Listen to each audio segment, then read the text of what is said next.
You're streaming CBS News Bay Area. Families forced out of their homes after an early morning fire rips through an apartment complex.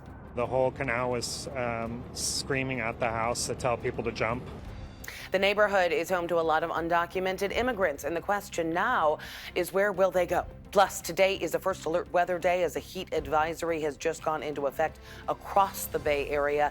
We're going to show you the spots where temperatures are reaching triple digits. Thanks for joining us this Thursday. I'm Ann Magovic. Let's get right to that developing news out of Marin County. That huge apartment fire in San Rafael that left several people injured and about 40 people out of their homes. Here is a look at video from early this morning, shortly after the flames broke out. This was along Canal Street. Started at around 5:30 a.m. People in the apartment building and neighboring complexes were evacuated as well. This is a look at the aftermath from our chopper. You can see the apartment building is totally destroyed and is still smoldering. Our Veronica Macias talked with people there who are figuring out where to go next. A terrifying situation for families who lived in this apartment complex in San Rafael off of Canal Street this morning. A total of 8 people injured as a result of this fire, 1 person sustaining serious injuries. We know a total of 50 families today have been taken to an evacuation center as they're displaced. It's being set up at 50 Canal Street and Pickleweed at the Albert J. Burrow Center. A bus arriving to take families, including children.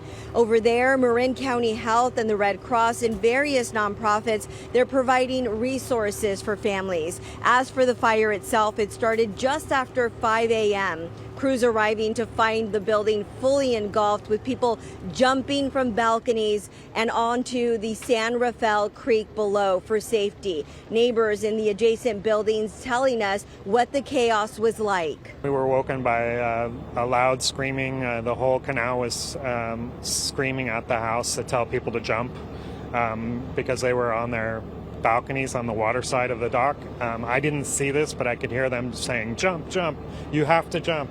Canal Street here will be blocked off for the next several hours. As for people who would like to help and donate, the fire department telling us the best thing you can do is donate cash or gift cards. The fire department also crediting their bilingual staff for helping assess the situation so quickly. The cause of that fire is still under investigation. Wow. Now to our first alert weather. Taking a look from our camera on Mount Diablo this morning. Today is a first alert weather day as a heat advisory has gone into effect across the Bay Area. Meteorologist Jessica Birch has our forecast. It's one of the hottest days we've seen so far this year, anywhere from 5 to 15 degrees above average. Today, we're gearing up for a major heat wave impacting most of the Bay Area. We're talking about triple digits from Livermore over into Antioch today. Concord, a similar trend. If you had outdoor plans today, try limiting your time outside if possible. I know many of us have outdoor jobs, and as we head outside today, just make sure you're taking good care of yourself, hydrating throughout all the afternoon hours, limiting your time under the sun exposure as much as possible. Luckily, tomorrow we'll start to see a little bit of a break from this heat wave, but it is another day of the National Weather Service issuing a heat advisory for most our inland areas throughout the Bay. Now, the reason why we're even dealing with this, high pressure has been building its way in from our inland spots closer to the Four Corners for the past couple days, and now it's touched us here in California. It'll start to pull back as we head into this weekend's forecast. Temperatures will get right back to average heading into this weekend, but for the time being, you take a look at all the advisories issued by the National Weather Service. We're included in on this here in the Bay. The orange color is showing heat advisories. We also have extreme heat warnings down south in the pink color and red flag warnings for some of our friends in Southern California too, meaning not only these hot temperatures, but low relative humidity and strong winds are all a factor when it comes to fire weather conditions. We keep a close eye on that for us here in the Bay too. Now, today we're sitting in the triple digits throughout most of those inland areas. Tomorrow we jump down to the 90s. It's still a hot day tomorrow, though, as we kick off the weekend. It's not until this weekend where we get back to average, sitting in the 80s and then low 80s into early next week. Now you make your way over into the Bay. Places like Oakland, San Francisco. It's a hot day for us today, too. Sitting in the 80s this afternoon throughout most of those spots. We'll jump back into the 70s tomorrow, low 70s heading into next week. Back to you. Today, lawmakers in California are voting on plans to redraw congressional districts across the state. The goal is to cancel out Republican efforts in Texas to redraw their congressional maps. Last night, the California Supreme Court denied a Republican petition to stop the efforts from Democratic lawmakers. If the measure is passed today, the bill is going to be sent to Governor Newsom's desk for signing. Then it's going to be up to voters to give the final say in November. So what would this all look like? Here's a comparison with the colors representing the party breakdown. The left side shows the current districts, and on the right, you can see how Democrats are hoping to turn more districts blue. In Texas, House Democrats are vowing to sue the state over the new maps pushed by President Trump. The Republican-controlled Texas House voted to advance a controversial redistricting plan overnight. So it's going forward. That could help Republicans pick up 5 seats in Congress and potentially tip the balance of power in their favor. The Texas Senate is expected to also approve the maps today. If you're at home, the redistricting chess match could create a strangely shaped new district stretching from Santa Rosa up through Chico and over to the Nevada state line. Our John Ramos checked in with voters in the heavily Democratic Santa Rosa who say they're conflicted about the new plan. With a population of about 200,000, Santa Rosa wouldn't normally be considered a political powerhouse. But in this topsy-turvy world of redistricting, it has become the focal point in the Bay Area.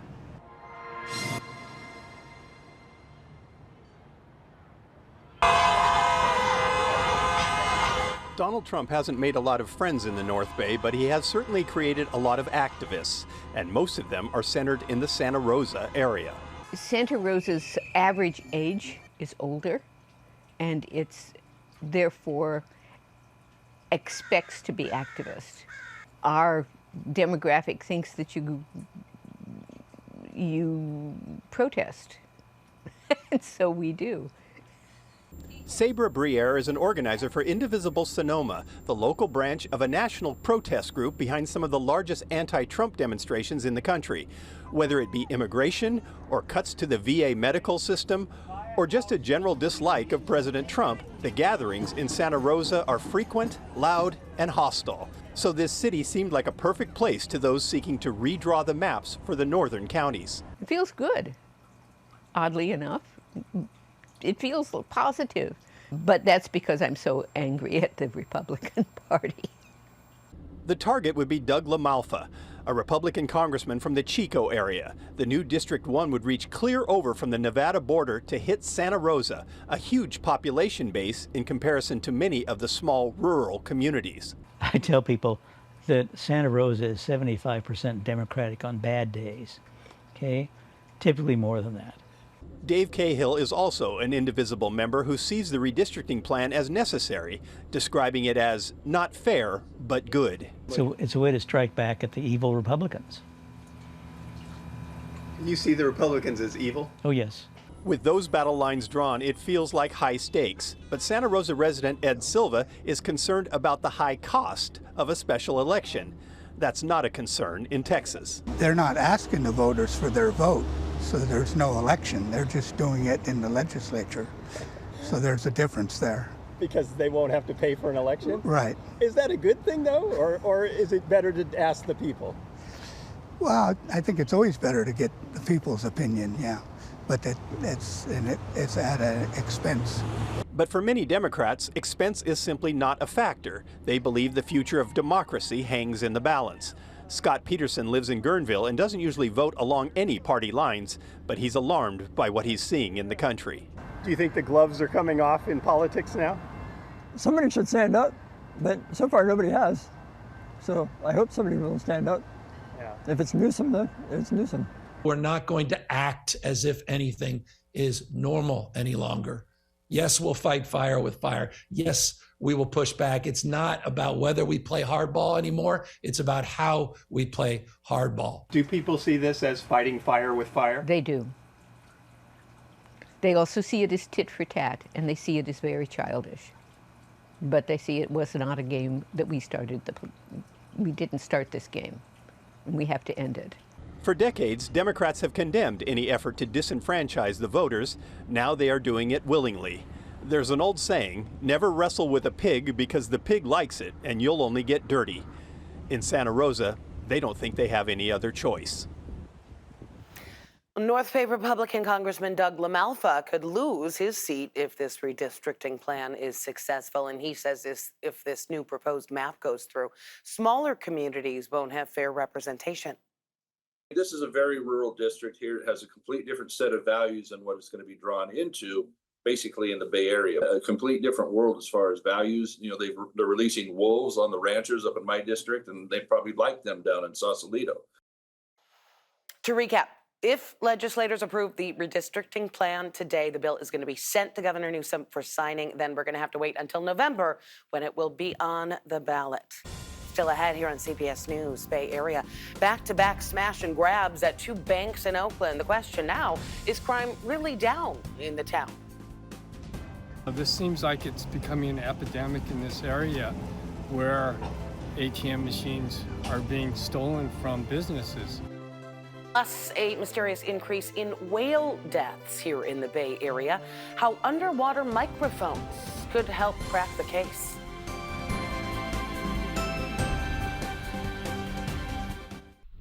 It's the first alert weather day here in the Bay Area as we're gearing up for one of the hottest days this year so far. We're talking about triple digits off into our inland spots today, like the East Bay. We're seeing upper 90s all throughout the North Bay this afternoon. And luckily, we start to see a little bit of a break from this heat as we head into this weekend. But we have to get through today and tomorrow first. A heat advisory has been issued by the National Weather Service for many of us throughout the Bay. That's going to last throughout the afternoon hours today and tomorrow before we get right back down to average heading into this weekend's forecast. And we are continuing to keep an eye on that huge apartment complex fire in San Rafael. It left several people injured and about 50 people without a home. This happened along Canal Street at around 5:30 this morning. The neighborhood is home to a lot of Spanish speakers, and our Veronica Macias talked to some neighbors.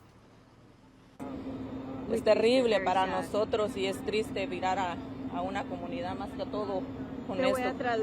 So she's saying it's very terrible to see this situation, especially when you have people who are still being treated for their injuries and so many people who are displaced this morning. Here is another look at the scene from our chopper. Crews say they are going to stay on the scene there for several hours to stop any residual smoldering. In just a few days, we are going to see some cars returning to Market Street in San Francisco, but only for robo-taxis and ride shares and only during certain hours. The mayor announcing the move a few months ago, and today his office announced the date, August 26th. That is this coming Tuesday. That is when Waymos are going to be given the green light to drive downtown between 9 a.m. and 4 p.m. and between 7 p.m. and 6 a.m. Lyft and Uber can also run their commercial black cars, but only between 7 p.m. and 6 a.m. There will be 7 designated locations along Market Street for pickups and drop-offs. The city closed this stretch of Market Street to cars from 10th Street to Main Streets back in January 2020 in an effort to make the area safer for pedestrians. The mayor's office says the move to reopen that stretch to ride shares is designated to bring foot traffic downtown. But critics say it is going to make the area more dangerous. The statement from Streets for All San Francisco saying, quote, bringing cars back to Market Street won't solve downtown's problems, but it'll make Muni slower for transit riders and the street less safe for everyone who walks and bikes. In Oakland, a pair of banks smashed in during back-to-back smash and grab burglaries. The thieves used a U-Haul to slam into the front of the businesses early yesterday morning. Authorities say the burglars were targeting the ATMs. Those break-ins happening just minutes apart in Chinatown. Sterling Bank and Trust and Cathay Bank, both on Webster Street, less than a block apart from each other. Now, as Amanda Harry reports, the police union and community leaders are calling for increased staffing in the department to protect businesses.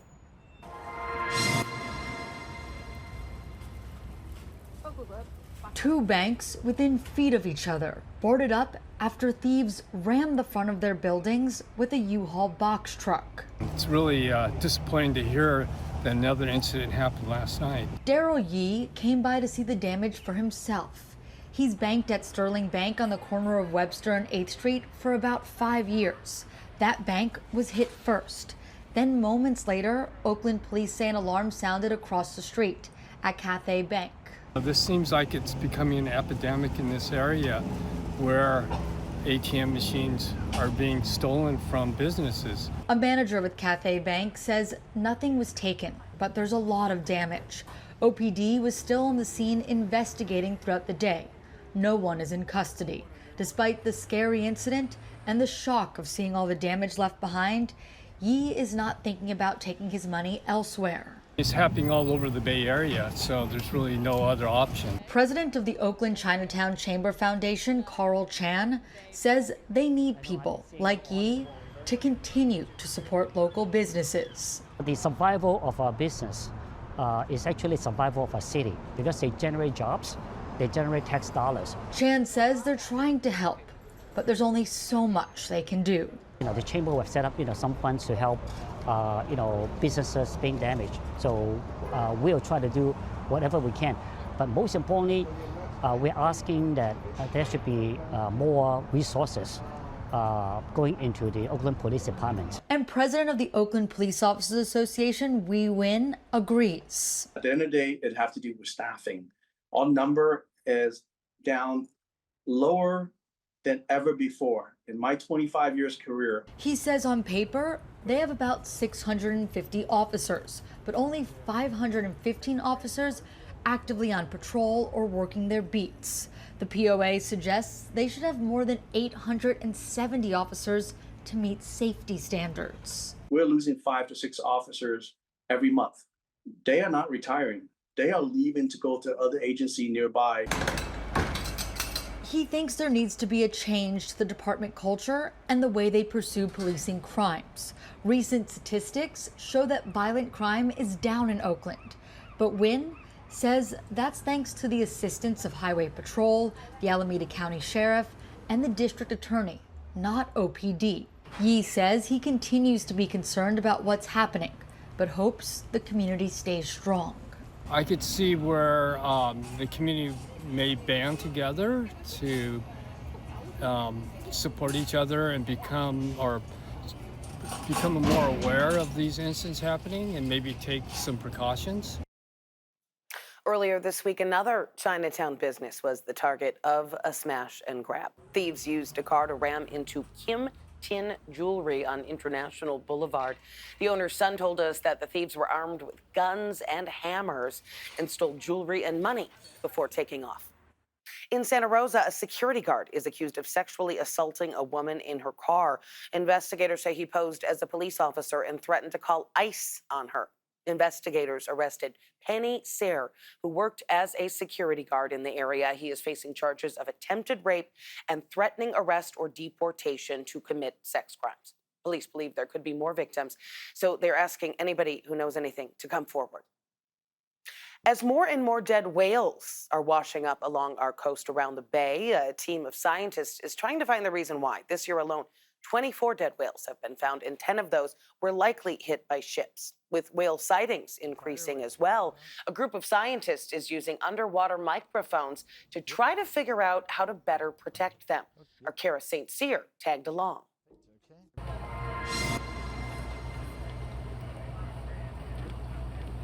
If it flies or if it swims and we see it, we're going to be documenting it. Ray Duran dedicated his entire summer to the whales of the San Francisco Bay. Basically, this right here is a very highly sensitive hydrophone system. His ragtag group of scientists is using the height of technology. This would be the spotter sound buoy. To learn how the sound of boat traffic affects whale behavior. We've experienced a large number of gray whales that have come into the bay, certainly in 2025, and they've had a tough time. Whale deaths in the San Francisco Bay surged in 2025, leaving scientists baffled. Vessel strikes were among the leading cause of death, accounting for 30% of the fatalities this year.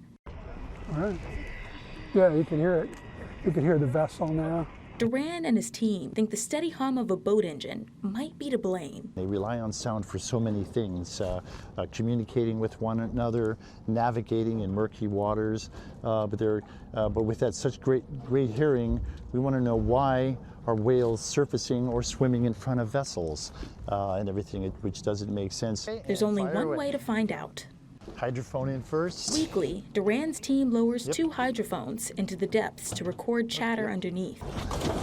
in hopes of maybe hearing the whistle of a whale. All right, and away we go. The recordings he gathers will be archived and saved for future study. Duran's teammate, Feruse Gokce, says policymakers are interested in what they find. So our study is going to help the policymakers, the different stakeholders like ship operators to really manage their activities in the Bay Area. While this day yielded no whales, Duran says the information gathered is still valuable and a cause worth studying. The team records a 30-minute sample underwater during each outing. Still ahead here on CBS News Bay Area, a local business claiming it can transform the future of plastic recycling. But now a group of parents is trying to stop it from opening near a high school. Why they say it's a matter of safety. Today is going to be one of the hottest days for us, not only this week, but this whole year. And as we take a look at what the National Weather Service has to say about it, they've issued a heat advisory for most of the Bay Area, with the exception of San Francisco County and just along the coastlines. Now, that's not to say that we're not still above average. We definitely are today. All of our microclimates are impacted by this huge area of high pressure, bringing us to the triple digits throughout the East Bay, from Concord over to Antioch, down into Livermore. Upper 90s today expected up into Santa Rosa, putting us 15 degrees above average throughout this afternoon. And it is a hot day for us all the way down into the Santa Clara Valley. We're gearing up for 90s all the way down there. So that puts us 9 degrees above average into San Jose, 7 degrees above average all the way over into San Francisco. It's definitely going to be a day where many people are trying to take advantage of those coastal communities as much as possible, especially after work and school, where it's just a little bit cooler compared to most of the Bay Area. 15 degrees above average today all the way into places like Santa Rosa. So what's happening right now, this huge area of high pressure is building its way in, and it's warming us up and drying us up a lot. One thing I want to talk about too, especially with that fire just in San Rafael, winds have been very light for us this morning, but they are expected to get gustier into this afternoon. So that's something to be mindful of as we head into the afternoon hours today. High pressure starting to build its way in. That's the reason why we're heating up into this afternoon, and we're going to continue to keep a close eye on that. A heated debate over a proposed recycling facility in the North Bay. A company called Redistricting believes it can transform the future of plastic recycling. It says it can break down plastics like thin plastic bags that right now are not able to be recycled. The company is waiting on approval to begin operations in Rohnert Park, but neighbors are pushing back. They are worried about potentially harmful emissions and other environmental impacts, especially with the high school close by. Kenny Choi takes a closer look at what Redistricting is promising and the concerns from the community.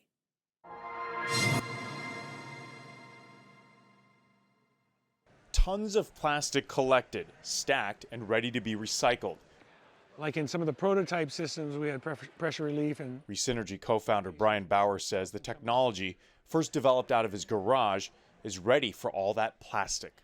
so this is non-hazardous medical waste, like the blanket you might get before you have your doctor's appointment. And right now, that's not being recycled. This is not being recycled. It's those kinds of plastic, including garbage bags that are not allowed in blue bins, that Bauer says can be recycled using its patented technology called continuous microwave assisted pyrolysis.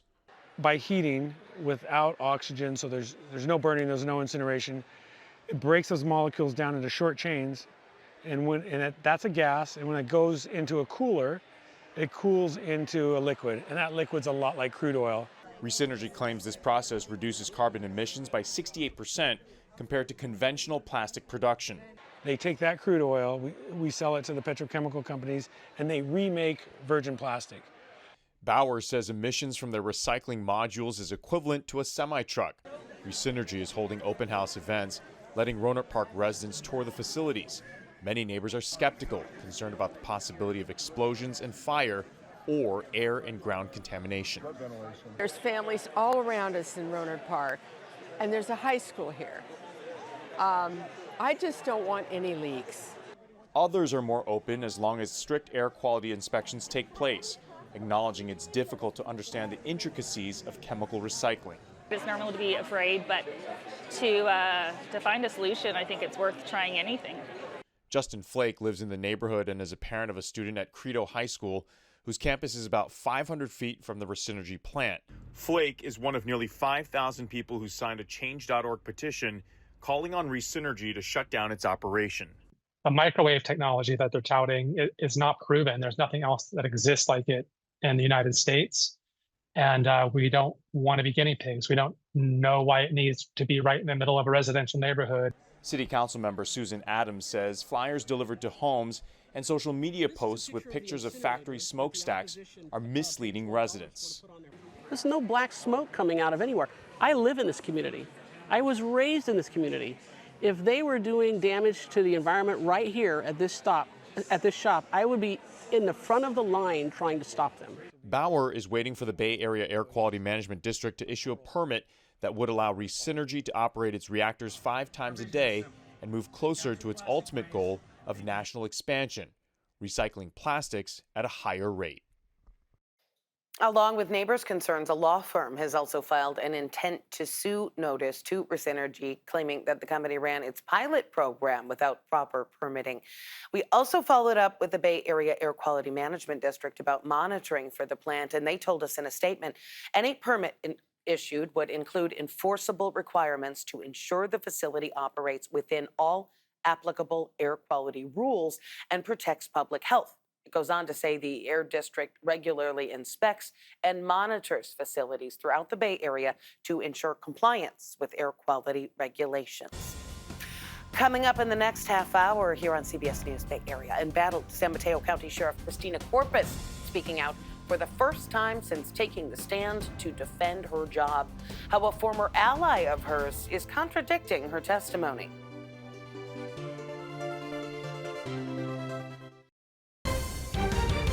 You're streaming CBS News Bay Area. Thanks for staying with us this Thursday. I'm Ann Makovic. Here is another look at some of the news headlines we're following today. We are keeping an eye on that large apartment complex fire in San Rafael. It was devastating. It left several people injured and about 50 people without a home. This happened along Canal Street, breaking out at around 5:30 this morning. Crews are still at the scene. They'll be there for several hours to stop any residual smoldering. They've opened up an evacuation center for people who need a place to stay. Today, California lawmakers are voting on plans to redraw congressional districts across our state. The goal is to cancel out Republican efforts in Texas to redraw their congressional maps. If the measure is passed here today, that bill is going to be sent to Governor Newsom's desk for signing, and then it's going to be up to voters to give the final say in November. And in just a few days, some cars going to return to Market Street in San Francisco. Only robo-taxis and ride shares, though, and only during certain hours.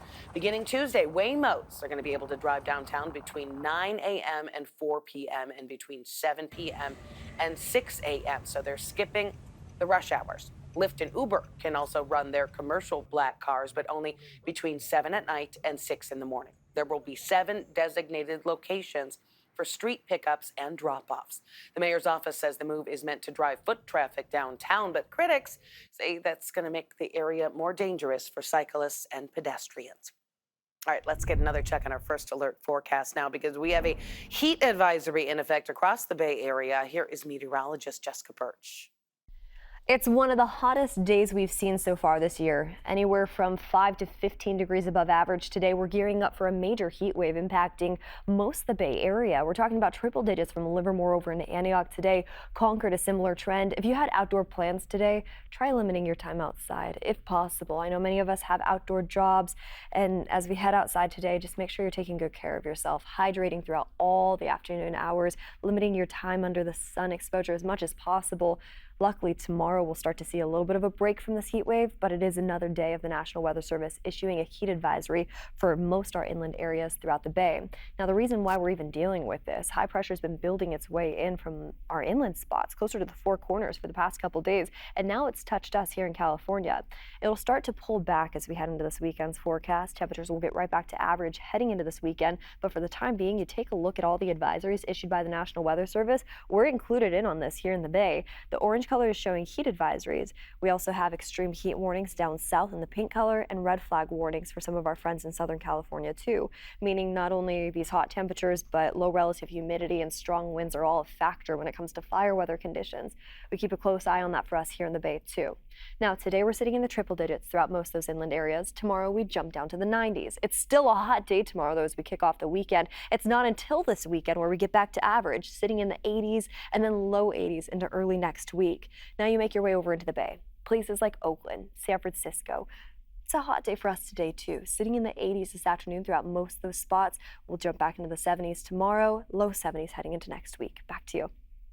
Fire officials in the South Bay urging everyone to create defensible space around their homes because of the high fire risk. They unveiled some new technology yesterday to try to help prepare for an emergency. It's called the Burn Bot, latest tool to fight fires in Santa Clara County. It's a remote-controlled weed eater. It removes dry brush in the most fire-prone areas. The machine's 2 operators can do the work of a 40-person crew in half the time. Fire officials say leaving a 5-foot space around homes can stop flames from spreading. Longtime locals and fire officials say when it comes to wildfires, prevention is key. And I just don't think the neighbors understand how urgent this has to be. It gets less and less impactful every year because the fire doesn't come. So people tend to let their guard down.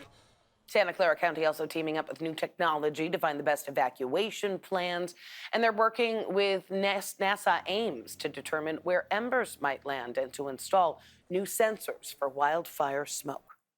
Well, if you are in the South Bay and plan to use public transportation to go to a cooling center during this heat spell, VTA has you covered. The Public Transit Agency is offering free rides in Santa Clara County today. Just let your bus or light rail operator know that you are heading to a cooling center. The free rides last through Saturday. Stay with us throughout the day for continuing coverage of the heat advisory and the ongoing fire danger. Today is day 4 of a public hearing to determine if embattled San Mateo County Sheriff Christina Corpus should be removed from office. Sheriff Corpus speaking out yesterday for the first time since taking the stand to fight for her job. The sheriff answering our questions outside of court. On the 3rd day of the hearing, she is accused of abuse of power and misconduct. This has been the first time that Sheriff Corpus has been able to share her side of the story with the public. But after fielding questions from her attorneys and attorneys for the county over 3 days, new testimony is from a former ally now challenging her side of the story. Lauren Toms has the latest. Sheriff Corpus wrapped up her 3rd day of testimony, answering questions about the harassment she's faced in her career. Her attorneys continuing to press the theme that she's a reformer under attack by an old guard, resistant to change. But by late morning, a former ally and close supporter, Valerie Barnes, contradicted Corpus's testimony about her relationship with top aide Victor INJ, a relationship that Barnes described crossed the line into a conflict of interest. Outside the courthouse, Corpus told reporters she stands by her decision to bring him on to her team at a high level. I believed in what he was doing. He believed in my vision for 21st century policing, and they didn't like that. And I was not going to allow for someone to tell me who I can have on my team. And, I stand by my decision. Barnes recounted affectionate moments between Corpus and INJ in public and in private. Foot rubs, kisses, and a vacation in Hawaii. She testified INJ gave Corpus $12,000 in cash to purchase diamond earrings she was seen wearing in Hawaii, where Barnes searched for future wedding venues for the pair. She also testified the pair stated their intentions to get married and have kids, contradicting Corpus's sworn testimony that INJ was nothing more than a friend. Just because I believed in him, I trust him. You have to have people that you trust on your team. That doesn't mean that I crossed the line or anything like that. Also in the spotlight, allegations that Corpus retaliated against one of her critics by ordering the warrantless arrest last year of Deputy Carlos Tapia, the union leader accused of time fraud. The DA cleared him of any wrongdoing. A county HR employee testified that Tapia was allowed to charge for his time during negotiations. Corpus's attorneys argue tensions between the sheriff and deputies escalated over her attempts to end double overtime pay for deputies working more than 9 extra hours a week, which inflated the sheriff's office budget. The sheriff has cracked the code. They have brought on more than 260 new employees, so many sworn officers, others in critical positions within the organization. That is remarkable. In her first time speaking to the media since the hearings began, Corpus criticized the proceedings, which stemmed from the voter-approved Measure A, giving the Board of Supervisors the temporary power to remove an elected official, like a sheriff, for cause. Sheriff, do you believe that these proceedings are being conducted fairly on behalf of the county? Absolutely not. Absolutely not. But she insists she's kept her county safe and won't be driven out. Well, the allegations are, they're false. And I will continue to fight. I will continue to prove to this county that I continue to keep them safe. I will continue to invest in our officer wellness. I'll continue to invest in the community. And that's how I'll continue to keep my job. So these court hearings are open proceedings. About a dozen members of the public have attended each day. Lauren says that a handful that she's spoken to say the testimony has not changed their mind, but it's ultimately going to be up to the Board of Supervisors to determine whether to remove her or keep her in her elected position. Coming up next, here on CBS News Bay Area, NFL teams are no longer allowed to provide this smelly game enhancer. But that's not stopping George Kittle, how he's making do with his own supply.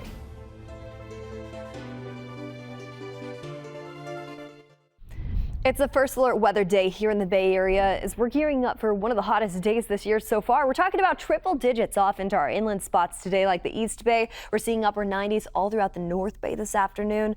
And luckily, we start to see a little bit of a break from this heat as we head into this weekend. But we have to get through today and tomorrow first. A heat advisory has been issued by the National Weather Service for many of us throughout the Bay. That's going to last throughout the afternoon hours today and tomorrow before we get right back down to average heading into this weekend's forecast. All right, we are continuing to follow that huge apartment complex fire in San Rafael this morning. Authorities there say that several people had to jump for their lives from their apartments after this morning's fire. It left several people injured and about 50 people without a home. It started along Canal Street at around 5:30 a.m. Getting information that residents were trapped and that they were jumping from the back of the apartment complex into the San Rafael Creek, commonly known as the Canal. Several officers went back there and assisted with those people in getting them to safety. Firefighters say they managed to keep that fire contained to the apartment building where it broke out. They also commended the water district for opening the water system to get more water down to that area. The 49ers are going to play their final preseason game Saturday against the Chargers. That game airing on KPIX and streaming on Paramount Plus. Our live coverage starts at 5 p.m. Meantime, this season, the NFL is not providing smelling salts to its players. But as Matt Lively explains, that is not stopping George Kittle. This is the Audi Red and Gold Report.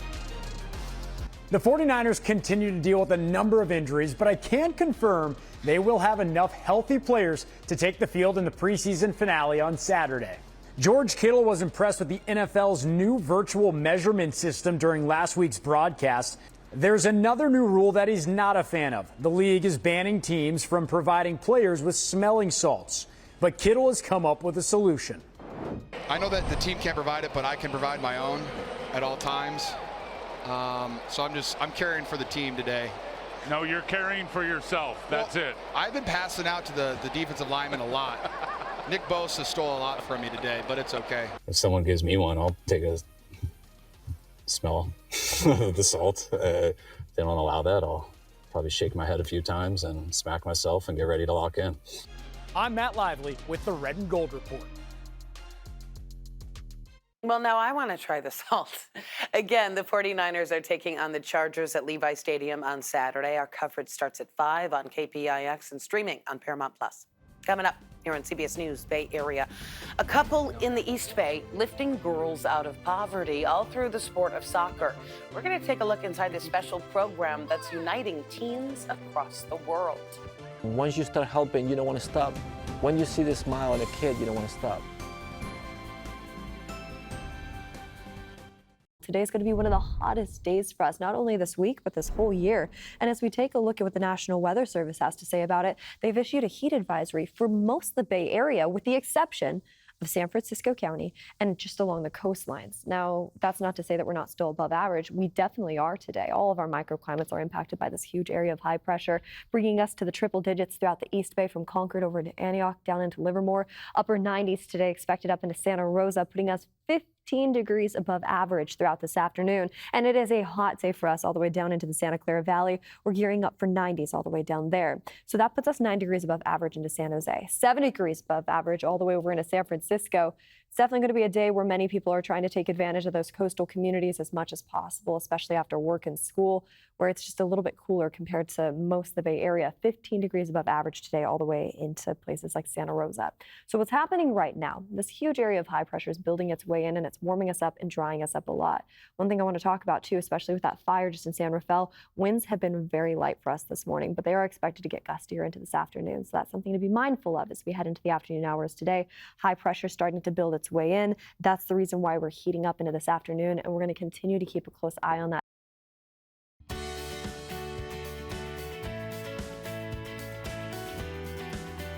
Girls in the Bay Area and in Paraguay are building bridges and changing lives through soccer.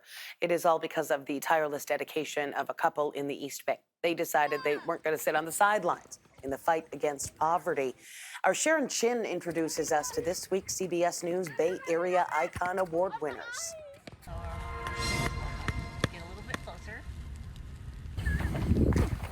Youth soccer coach Walter Prate and his wife Pamela Jacobson have a clear goal to empower girls on and off the soccer field.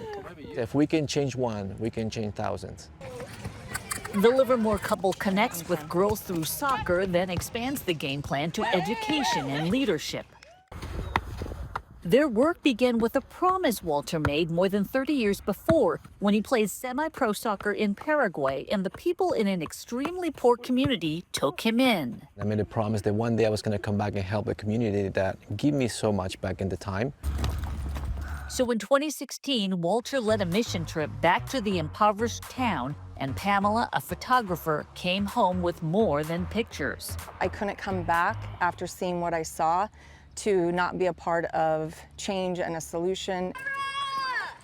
The couple kicked off Girls Soccer Worldwide in 2017. Their Livermore-based nonprofit travels to Paraguay to give girls opportunities they never had to play soccer and equip them with life skills to rise from poverty. A lot of times these girls are either being taken out of school to provide care for their siblings or to go to work. Education is the medicine for poverty. If we teach a kid how to become better in life, they're not going to need from anybody. So Girls Soccer Worldwide provides food, school supplies, scholarships, and even builds homes for girls in rural Paraguay.